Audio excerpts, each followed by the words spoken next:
everybody. Wow, that's very loud. I tend to project very well, so if I'm screaming at you, please wave at me. My name's Suzanne. We've got most of our panel. We seem to be missing Yassine. So if anybody knows her, please give her a message. Oh, it's Babaka. My apologies. My apologies. It's been one of those days. So welcome everybody to this panel.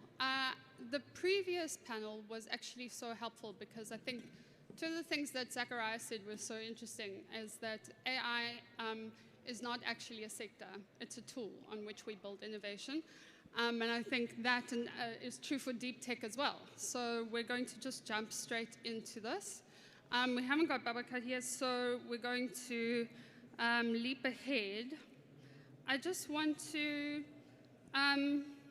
ask Priyash straight off the bat, sorry, throwing you in the deep end now. The Awareness Company was, when it started up, it was really researchers that were looking at tracking wildlife and looking at poaching numbers. And you had 10 odd years together before you had the plan to start the startup company. Obviously, it wasn't always AI. There must have been good old-fashioned data collection at some point. Can you tell us about your scaling journey? Yeah, happy. Thank you, Suzanne. And yeah, thanks for allowing the Awareness Company to be here. So the wildlife poaching sort of world came from our military and defense background. So we worked in military and defense, and sort of that gave us on-the-ground experience. Live fire, going out with them, and sort of, the poaching, anti-poaching world became sort of, our passion point because it took us out of the lab. And that's where we got really excited. And 100%, AI was never the starting point then. Now, this was over 10 years ago. So even AI technologies weren't mature then. We always had this vision of how we wanted things to be automated, and we wanted we used to call it intelligence back then. And we were doing predictive modeling. But what actually sort of gravitated that journey was working in the anti-poaching, creating a product at that point, which was a complete experiment, had what we call situational awareness interest from a whole bunch of other sectors. And I was working in the R&D space at that point.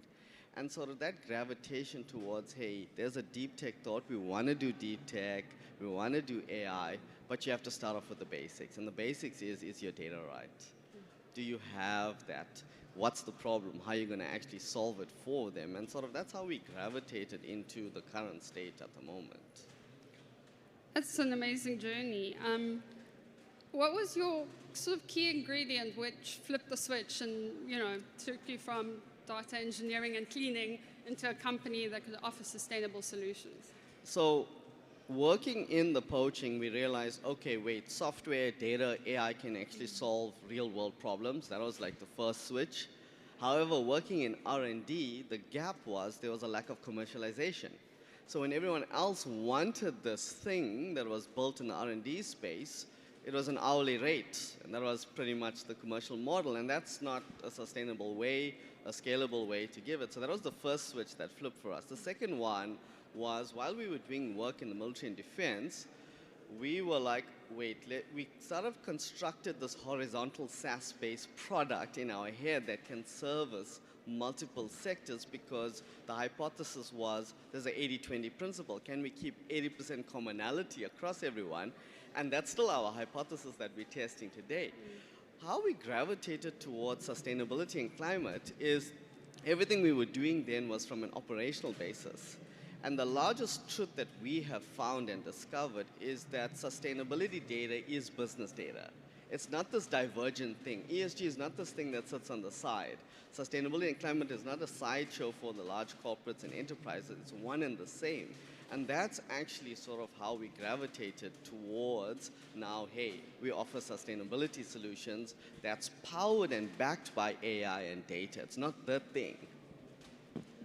And I love that because it also comes back to the previous talk about really where you need to focus about your next customer rather than your next investor.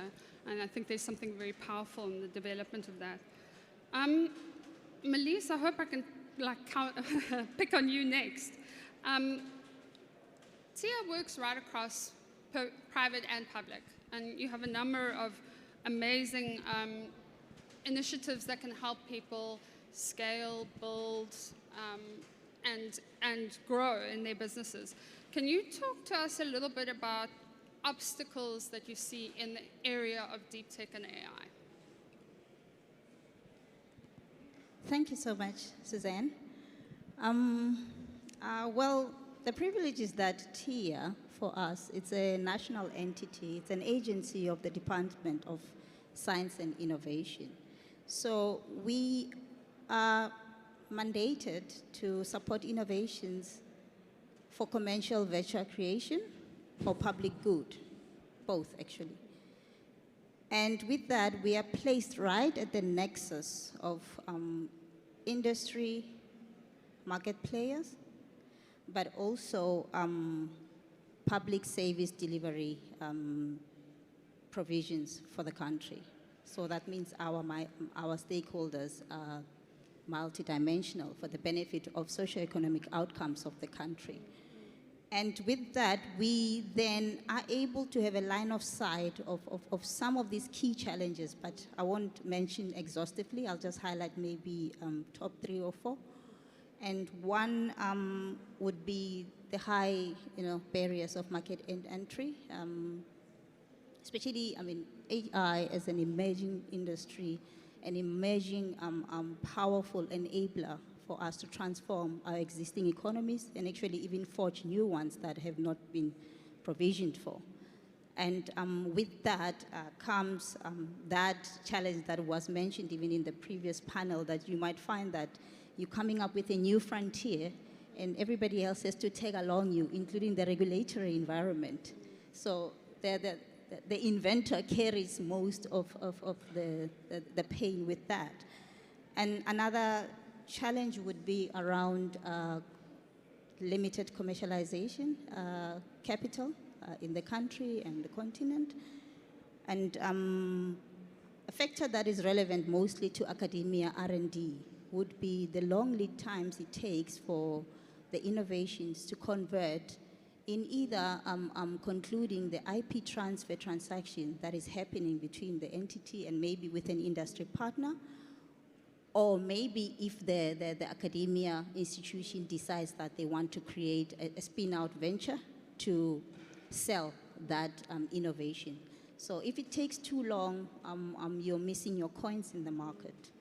And lastly, I think my colleague has already mentioned the awareness part, so I'll skip it in the spirit of time. And lastly, the generic challenge in the national system of innovation, it's more around the varied regulatory hurdles that come with new frontier IP. And also, you find that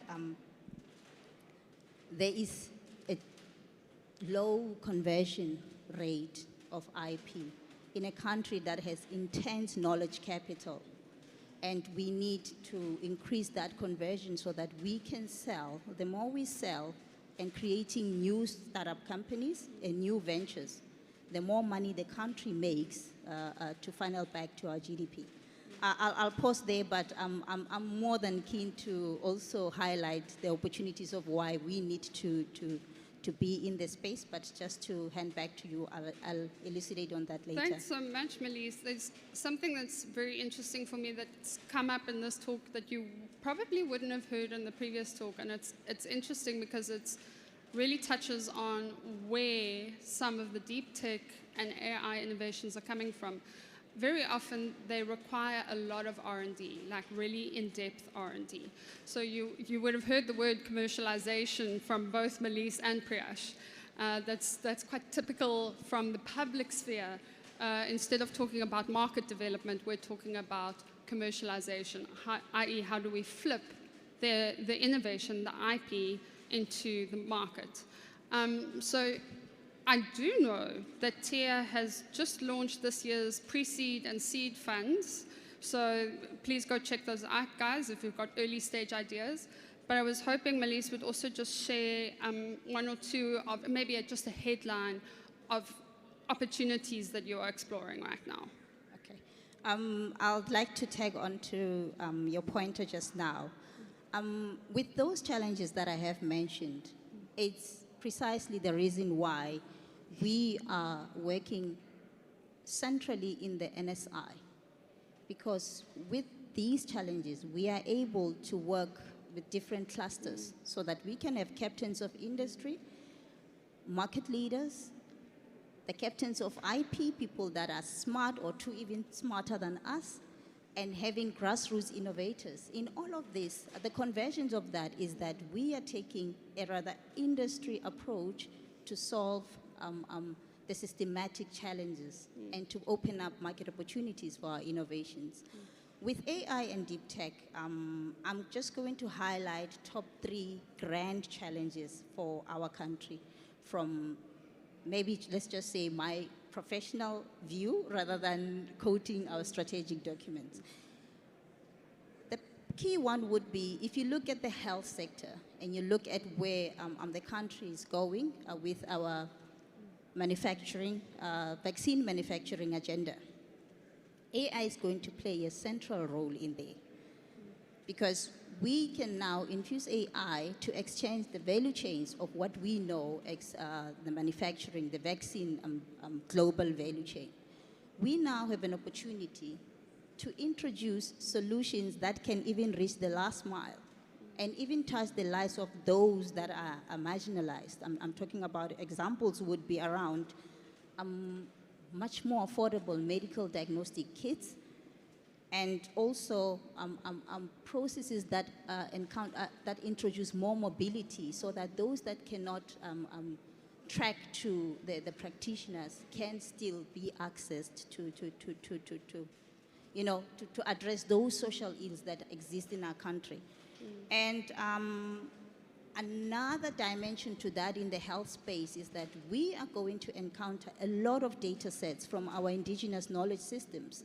Those would need accelerated processing so that they can feed into how do we provide solutions for our society and also monetize those solutions to make money, because IKS is a big thing in Africa and it's very much closely related to the big pharma industry. Another dimension would be AI is also going to be a game changer in the Earth observation space, because now we will have an opportunity to process large data sets from our satellites.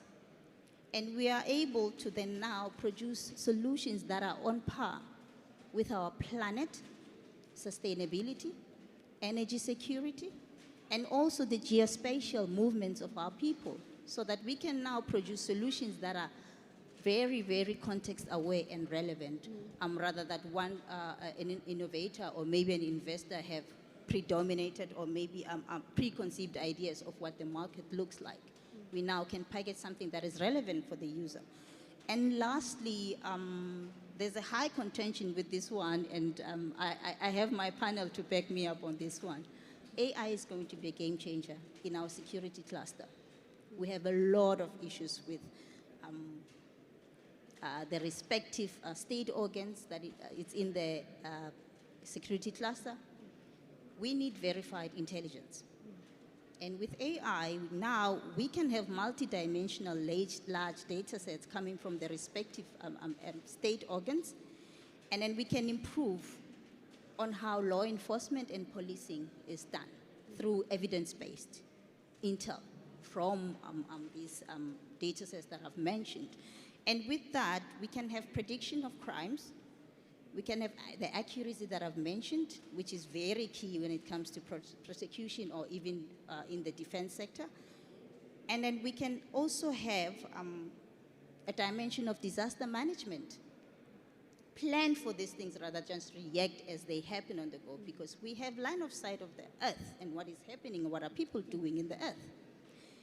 And lastly, we can use this and tie it into financial intelligence so that we can say, instead of taking 3 years to figure out this was happening, now AI is bringing it to the forth. It becomes a political conversation around, do we want to prosecute or not? But we have served our purpose and innovation enabling for that to happen. In all of that, then, we can safeguard the sovereignty and security of our country. I have to pause here because I'm quite passionate about this topic, but thanks you for the You question. touched on so many interesting things. So I love the health. I know that Asia is having a lot of success with security and health applications using AI, facial recognition that can diagnose, etc. And those will obviously have to be context specific for Africa. So I thank you for touching on those points. I want to jump to your scene. You do a lot of investment with companies and startups across Africa, as I understand it. Do you agree with Melissa's point of view of the obstacles? Yeah, thank you, Susan, for the invitation. I fully agree with Melissa. I think there are a number of obstacles into scaling deep tech on the continent. Data is not structured. We need more investment in research, as you mentioned. We need better infrastructure to build hardware. Adoption is low. But on the other side, the opportunity is huge.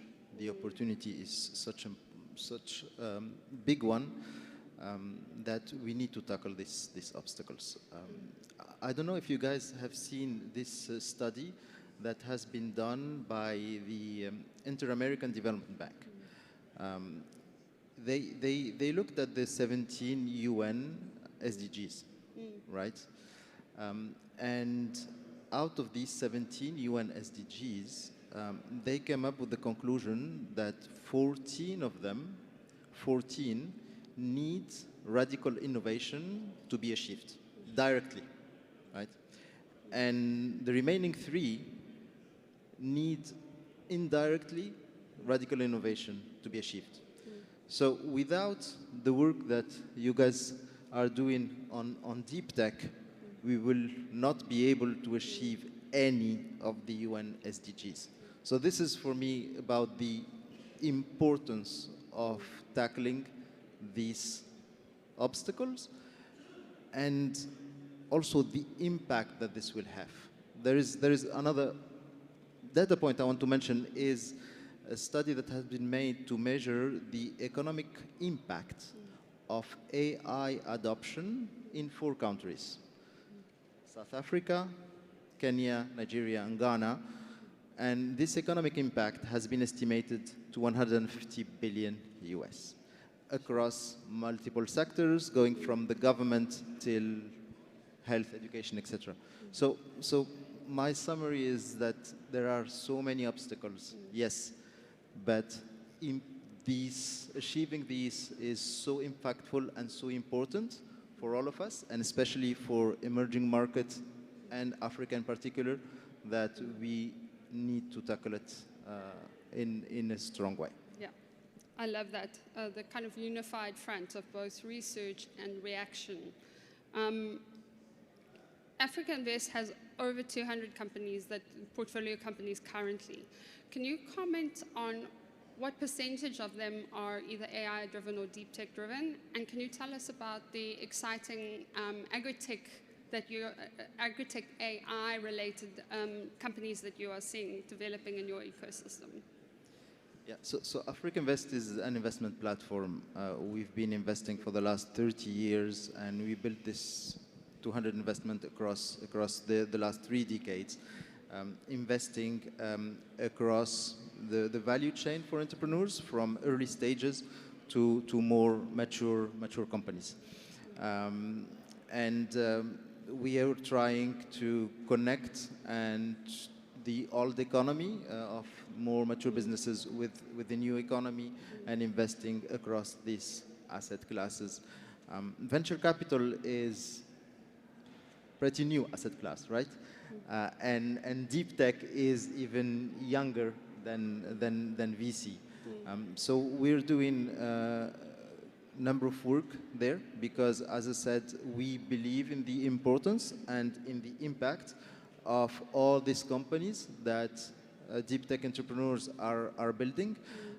So we invested in few companies. I mean, to name, I mean, we invested in InstaDeep in Tunisia in the AI space. We invested in Aerobotics here in Cape Town in the precision agriculture space. And we're also working with partners. I mean, to mention one, the BRAIN program with OST, that is a specific program to accelerate and to help deep tech companies in Africa scale and develop. They're doing a great job in their third cohort, so we're quite involved with them there. But the asset class is young, and I think we need to work on the roots today in order to build companies that will be able to disrupt the different sectors. And one of the sectors I think that is important for me is the agriculture sector and the intersection of agri and climate. David here was mentioning this in the panel earlier. But if you look at the macros, I mean, we look at that Africa has 60% of the arable land worldwide, right? That we have 30 million smallholder farmers that are producing 80% of the production in sub-Saharan Africa, and that more or less 4% of this is going into waste. So just imagine the impact that we could have if we improve the yield, improve the efficiency, do better prediction, diminish this half of production that is lost.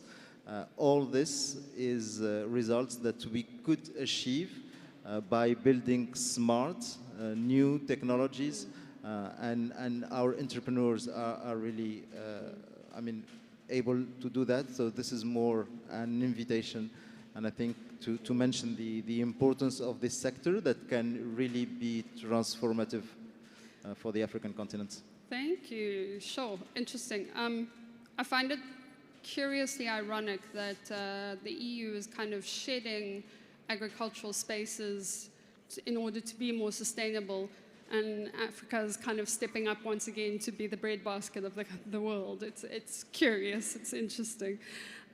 Speaking of newer asset classes, I think that leads on really well to Nick.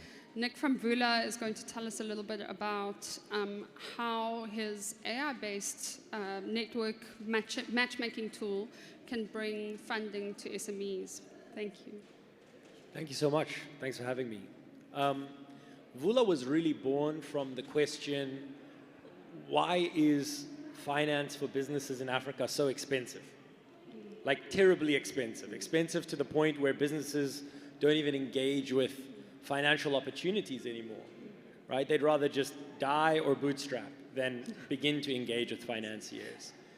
And I think one of the beauties of this question of kind of AI as a tool that you brought up before, Suzanne, is how do we utilize this new machine intelligence to massively drive down the cost of funding these SMEs, the cost to serve this marketplace? Because in the end, finance really is only expensive because of two things. One is the operational cost to run your fund, and the other one is pricing in the risk. The reason we have so much risk in Africa is because nobody knows what's going on. There's no data, there's no visibility. And you know, we've had a 20-year history of VC and private equity and a much longer history of supposedly SME banking, but that's not very useful. And no one's been collecting the data. No one can tell you what's been going on. And because of that, the real group that suffers are entrepreneurs themselves.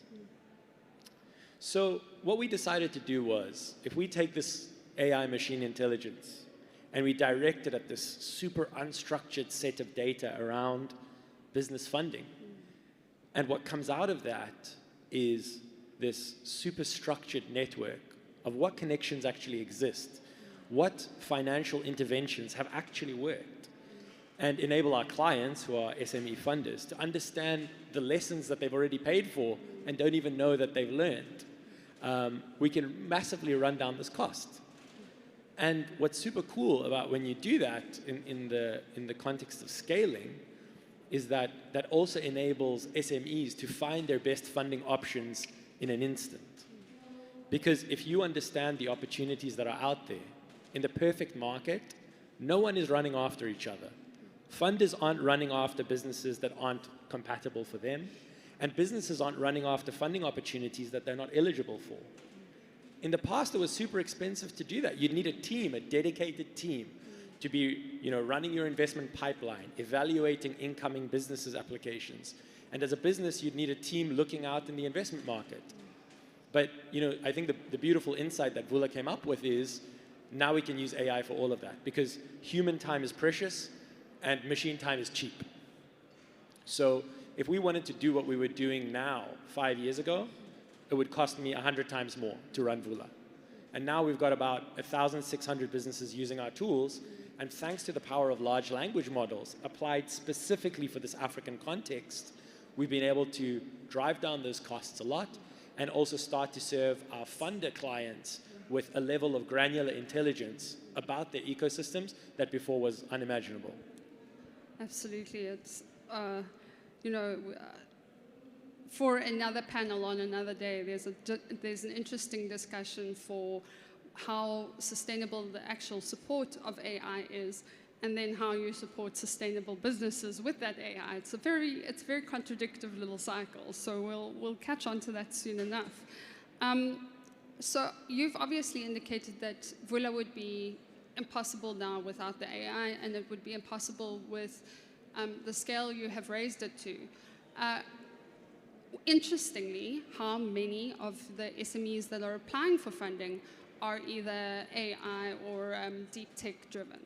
Yeah, there's definitely this idea that kind of innovation begets innovation, right? So if you create an ecosystem in which AI and deep tech companies can start to succeed and leverage their data commercially, then more of them would pop up because it becomes attractive to the marketplace. I think that there's definitely going to be more of a space of really the information economy and using data and information to leverage for new revenue streams. But right now, it's less than 1% of the companies that are using us. One of the things that I think is interesting that you had actually mentioned before, Yassine, was this race towards the Sustainable Development Goals. 2030, it's about to be 5 years away. Companies and countries that have been making these huge commitments now finally have to live up to what they're talking about and put it into 5-year plans. And yet, I would argue that they don't even have the capability to know where we are in achieving those goals, like with data on the ground. Like, how far away? Imagine somebody told you run a race, but you don't know where the finish line is. Or run a race and you don't actually know where in the race you are. That's literally where we're at, and we're 5 years away from these goals. So what is the digital and deep tech infrastructure that's going to enable us to just answer the question, have we reached the goal? Not even like, what super cool innovations do we need to achieve it? Just, where are we, right? And I think as we start to come to these realizations, they're scary, but these types of realizations are going to enable way more deep tech and AI companies to pop up, especially across Africa, because this is going to be the site of that great battle of whether the SDGs are won or lost. I love that, the race that you don't know where the finish line is. What's interesting is you could argue by a broad categorization. We've got two people here who represent AI-developed platforms that they then offer a service off of, and we have two people who are molding the ecosystem, who are changing it, who are enabling startups to thrive. And innovation begets innovation, support begets support. We spoke briefly about, as the panel, we were discussing that often there's this idea that there isn't enough talent or enough bright minds in Africa to develop AI tools. We feel we strongly disagree with that. What might be difficult is developing the context-specific understanding to implement an AI or a deep tech solution that is appropriate for its market. So I'd like everybody on the panel to go one by one and just comment a little about how do we find where the finish point in the race is for startups and innovations. Do you want to start, Priyash? Yeah, happy to. I think there's 2 points I'd like to talk about on this. One we mentioned was around the ethics, and the ethics of it speaks to a lot of what Nick was saying around the data. So if you don't have good structured data, any AI is going to produce garbage. You know, the thing that makes the big AI companies, OpenAI and so forth, in my view, the big thing that makes them really, really successful is the data that they have trained all this AI. And they've been doing this for 7 to 10 years ahead. So I agree. In Africa, we don't lack the talent or the innovation or the drive or the problems. We have all of those things, which you sort of need. I think that's on the ethics side, right? So data integrity is one of the first considerations when you're looking at the ethics component and what do you need to succeed, or what do we need to get to. I think the other point that I'd like to talk about is the efficiency aspect of that. So we want to be efficient as a startup or as a company that's wanting to apply now AI and deep tech solutions. And I'll give you a story from my previous life, the poaching world. So the first time that we went to the Kruger National Park, I was still in R&D at that point in time, and we went with a whole team. There's like 10 people. Engineers, software developers, AI experts, systems engineers, leaders, and so forth. And they spent weeks before that constructing these theoretical scenarios and, okay, we're going to apply AI like this, and we need to do this. It works in the defense space. We can apply it here. And the first day we landed there, the literal first day, we walked into the command center, and there were helicopters flying. There were poachers sighted there. They're people, I've never seen rangers with guns that size. And suddenly, that 50-page document was irrelevant. That's not efficiency in this world where things are high speed. Efficiency is high speed experimentation. High speed. So throw out those old theoretical playbooks. And we have to go head first. We have to go out there into the field. And that, I feel, is what's going to help us scale AI and deep tech solutions. So you have to disrupt yourself sometimes as well. And it's taken us a few years to realize that as well. Like, you can't always be academic in your thinking. You have to take advice with a pinch of salt, but you have to sort of use the data that's in front of you as well to help you scale. Okay, so if I summarize that, quality of data and efficiency of delivery. Nick, you have to keep building. You've got to go to the next point. Okay, cool. Yeah, so in terms of building on that, I feel like as Africans generally and in the African ecosystem, we are always trying to prove ourselves to the rest of the world. Like, we're always trying to say, like, oh yeah, AI, we can also do AI. We also have the talent to build our AI system. Guys, in California, they're spending $500 billion on AI, on training AI. $500 billion is like more than the education budget of this country, okay? So, like, we have to actually figure out, instead of continually trying to prove ourselves with this almost like an inferiority complex, we need to just start building solutions for ourselves. Not for ourselves to prove to others, not to say, look, guys, we can keep up. I feel like that's continually a distraction for us, right? All of the great innovations and great victories that we've had in African tech and African business has been because we've built solutions for us, not even caring about where the rest of the world is at. When Safaricom was making all this mobile banking and mobile data innovation, they weren't going like, oh, we're going to leapfrog. They just said, what do we need and what is our reality? And so I kind of ask ourselves that same question now. What do we need and what is our reality? And what are the best tools that we have to make that happen, right? I was speaking to a fund manager recently based out of New York City, and I was showing him Vula's tools, right? Automating evaluation of businesses that are applying for funding, doing automated financial analysis. And he said, why are you applying this in Africa? It's like you're building a Rolls Royce for a dirt road. And I said, this guy has no idea what he's talking about. He doesn't understand that what we're really doing is like building drones for a dirt road. We're taking all of our disadvantages that we have and making them irrelevant.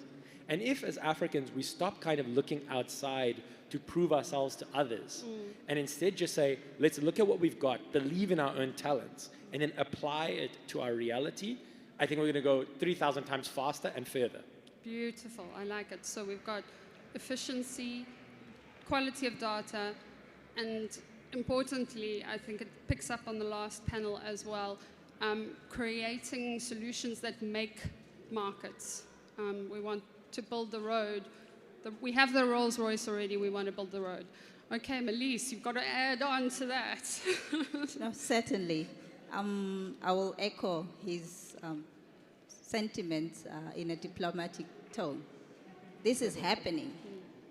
And Africa is right at the core of this revolution. With regards to our context, we can prioritize the efficacy levels of what we introduce to our consumers so that they can see the value proposition from the get-go. I have needs. I'm a customer. And your solution is coming to change how I do things, but also improve either productivity or improve in the way that I service my customer as much as I'm your customer who is the AI inventor or product. That is a goal. It will happen, people will adopt, we will move, we will make money out of that. And as Africans, we must also prioritize. I have several cases that I enjoyed supporting, and I enjoyed watching their growth in terms of revenue growth. It happened specifically over the COVID lockdown phase, where now digital adoption kind of leapfrogged in Africa. We were stuck at home, but we still needed to do business. So this is where now there was a huge spike in some of the innovative opportunities that we funded, and seeing how they just literally converted from a tech startup to an SMME overnight because of that digital adoption. So with this, in the AI space, I could say we can prioritize managing the bias in our AI models, so that the products have a niche which is around Africans. And also ethics is a big issue in AI. If we can make sure that we package and we address those priorities, we are good to go. For me, as a public custodian, the end goal is simple. It's just the translation of these capabilities that we have into products, either that are branded or they're just running at the back end of systems that no one sees, but they are service orchestration products and models that are solving our current status quo, and there is tons of money to be made from that. Thanks, Susan. Perfect. So we're running over time a little bit here, guys, so I'm going to put a lot of pressure on Yassine. Can you give us one sentence of what you would add to ethics, efficiency, putting our finish lines in place, a specific value proposition, and? Collaboration. I love it. That's fantastic. Guys, because of time, I don't want your lunch to be supper. So these wonderful panelists will be available. They'll be milling around. Please approach us. Please come ask us questions. But I'm not going to keep the next set from carrying on. So thanks so much. Thank you.